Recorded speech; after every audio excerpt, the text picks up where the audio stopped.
आज हम याद कर रहे हैं अपने अति स्नेही मीठे भाई निर्वैर भाई जी को।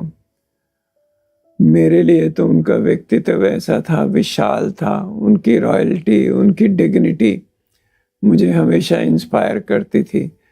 और उनका प्रेम तो जैसे अथाह था, इंतहा था, कोई लिमिट नहीं थी। प्रेम से जैसे वो सबका जीवन संवारते थे।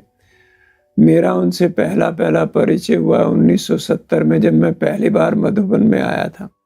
मैं उनसे परिचित भी नहीं था, लेकिन कैसे उन्होंने बहुत स्नेह से, मैं उन दिनों मेडिकल कॉलेज में पढ़ता था, लेकिन उनके साथ भोजन करते थे, उनसे बातें सुनते थे, और हर चीज़ की वो जो भी बात करते थे वो दिल से बात करते थे।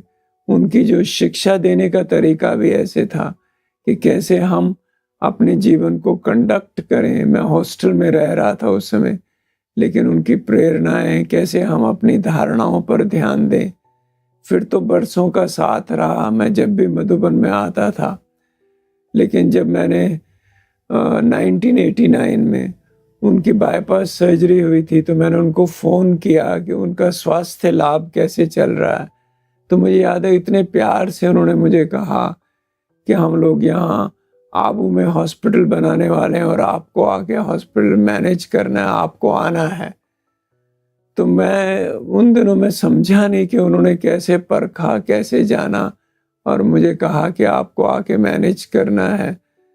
तो भी मैं सोचता रहा। वो मुझे पत्र भी उन्होंने उन दिनों में बहुत लिखे, प्यार से पत्र लिखते थे, एड्रेस करते थे राणा प्रताप को।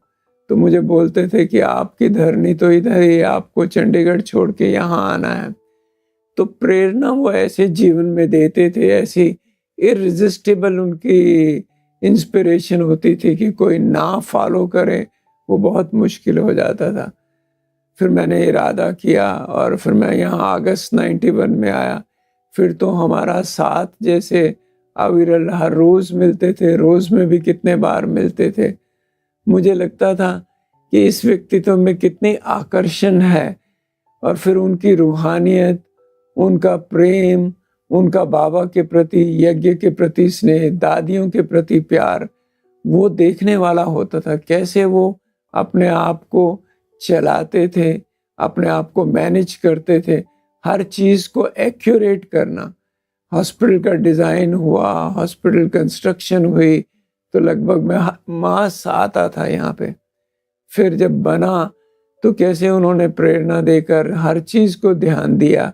और मुझे याद है, सबसे पहले मुझे कहा कि एक स्लोगन लिख दो कि जो हेल्थ है वो हमारा बर्थ राइट है, इटर्नल हेल्थ है, सबका बर्थ राइट है, और सबको हेल्थ जो है बिना निःशुल्क मिलनी चाहिए।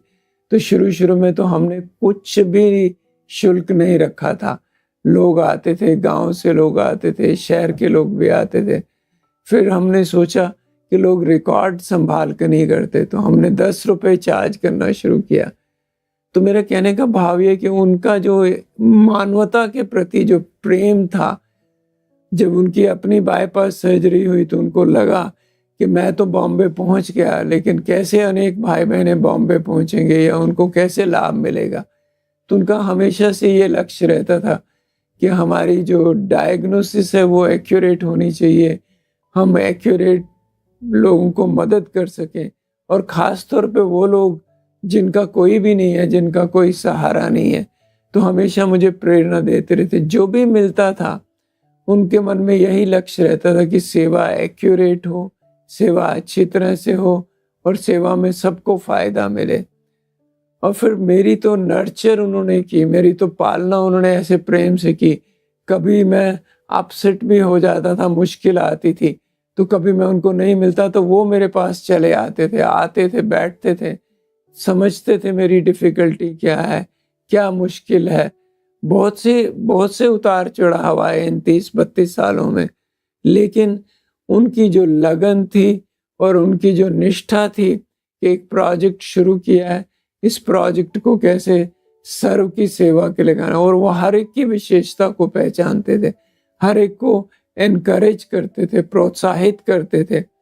मुझे याद है, हमारी जो गांव की सेवा चलती थी, उस गांव में वो बहुत रुचि लेते थे, और जैसे जैसे गांव की सेवा बढ़ती गई तो उनको लगता था कि ये सेवा, मान लीजिए, बहुत सही प्रकार की सेवा है, सच्ची सेवा है।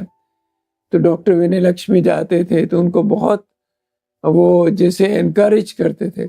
कभी कभी मैं उनकी रहम की भावनाओं को भी देखता था। वो इतने रहम दिल थे, उनके मन में किसी के प्रति कोई भेदभाव नहीं होता था। कोई कैसा भी व्यवहार करता है, कभी कभी मैं उनको बोलता था कि ये व्यक्ति तो विश्वास करने योग्य नहीं है, इस व्यक्ति को कैसे आप एनकरेज कर रहे हैं। लेकिन उनकी दृष्टि में हर एक आत्मा की वो विशेषता को देखते थे। रहम भी उनका अनलिमिटेड रहम था, जो करुणा थी, जो कंपैशन था। मैं देखता था, चाहे वो रोगी हों, चाहे वो स्टाफ मेंबर्स हों, चाहे वो विजिटर्स हों, उन सब के प्रति उनका जो दृष्टिकोण होता था वो बेहद का होता था। एक बार मुझे याद है, एक डॉक्टर थे जिनके थोड़ा सा सिस्टम में, हमारे सिस्टम में फिट नहीं हो रहे थे। तो मुझे हमारे एक बड़े भाई साहब ने बताया कि ये डॉक्टर हमारे यहाँ सेट नहीं हो सकता। तो मैंने कहा कि आप खुद क्यों नहीं निर्भय भाई से बात करते। तो उन्होंने मुझे एक बात कही कि निर्भय भाई कभी नेगेटिविटी सोच ही नहीं सकते किसी के प्रति, तो उनसे कहने का कोई अर्थ नहीं है। तो मुझे उस दिन वो बात बड़ी गहराई से है। उन्होंने एक बार मुझे सुनाया भी था कि देखिए, हर एक आत्मा में जो विशेषता है, बाबा ने हमें चूज किया है, बाबा ने हमें चुना है, तो हमारी विशेषताओं को देखकर चुना है। और ना केवल वो हमारे वर्तमान को देखते हैं, लेकिन हमारे भविष्य को देखते हैं। तो मुझे ये होता था, कदम कदम पर उनकी गाइडेंस मिलती थी, उनका उनका अनुभव वो अपना शेयर करते थे, और साथ साथ उनका प्रेम भी मिलता था। तो मैं आज जिस स्थान पर पहुंचा हूँ, जिस स्थान पर बैठा हूँ, तो मुझे लगता है उनका सारा जो श्रेय है वो निर्भय भाई को जाता है। हम एक दूसरे को मिस भी करते थे। हमेशा उनका ये ध्यान में रहता था कि हम एक दूसरे को राय देते रहें, कंसल्ट करते रहें, परामर्श करते रहें, और हर कार्य को मज़े से करें। हमने शुरू तो माउंट आबू के हॉस्पिटल से किया था, लेकिन फिर बाद में हमने एक छोटा सा रूरल ग्रामीण सेवा स्थान बनाया, फिर उसके ऊपर आई हॉस्पिटल क्रिएट किया, फिर बड़ा आँखों का हॉस्पिटल बनाया, फिर ट्रॉमा सेंटर बनाया, फिर उनका इंटरेस्ट शिक्षा में भी था, फिर नर्सिंग एजुकेशन किया। तो भाव ये कि उनके मन में जो लगन थी कि एक प्रोजेक्ट लिया है, इसको हमें अच्छी तरह से संभालना है, मैनेज भी करना है, और सबके साथ वो इतनी समरसता से चलते थे, इतनी हार्मोनी से चलते थे, डॉक्टर्स के साथ भी, नर्सेस के साथ भी, टेक्नीशियंस के साथ भी। आज हम सब उनको मिस कर रहे हैं। ये नहीं कि वो बड़े भाई थे, लेकिन उन्होंने बाप समान हमें स्नेह दिया, प्रेम दिया, प्रेरणा दी, हमारे साथ मिलकर चले। और हम लोग तो ये याद करते हैं कि वो कभी भी, हम जब यहाँ आते थे, कभी भी हमें बिना टोली, बिना भोजन के नहीं जाने देते। केवल आध्यात्मिक पालना ही नहीं, लेकिन स्थूल पालना से भी वो हमें बहुत जैसे प्रेम से हमें वो करते थे। मैं कभी कभी ये सोचता था, कभी डिफ़िकल्टीज भी आई थी, कभी किसी की आपस में नहीं बनती थी, लेकिन उनका दृष्टिकोण हमेशा पॉजिटिव रहता। उन्होंने कभी किसी को ये नहीं कहा कि आप गलत हो, उनको पॉजिटिव बात ज़रूर दी।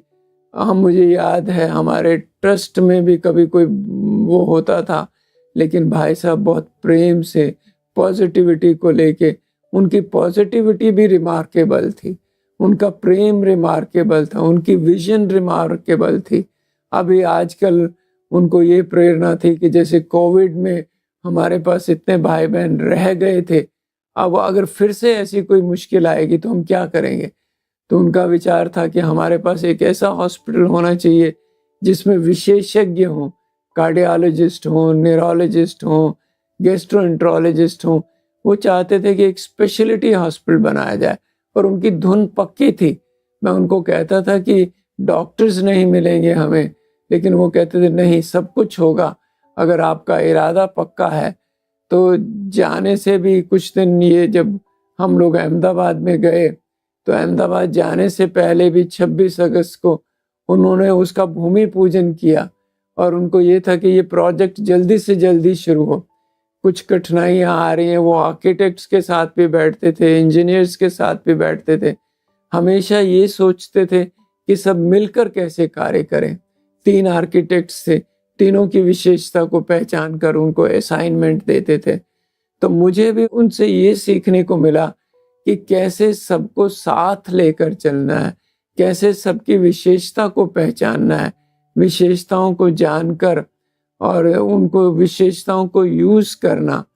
और मुझे ऐसा लगता है कि देखिए वो जिस समय हमें छोड़ के चले गए हैं, उसमें कुछ न कुछ परिवर्तन आने वाला है। कुछ न कुछ हमारी कार्यप्रणाली में, हमारे सोचने के तरीके में वही याद आता है कि उनका जो रहम की भावना थी, उनका जो अनलिमिटेड अनकंडीशनल प्रेम था सबको, वही हमें एम्युलेट करने की ज़रूरत है। मुझे याद है कि उनको ये हमेशा रहता था किसको क्या पसंद है, क्या अच्छा लगता है, क्या अच्छा नहीं लगता।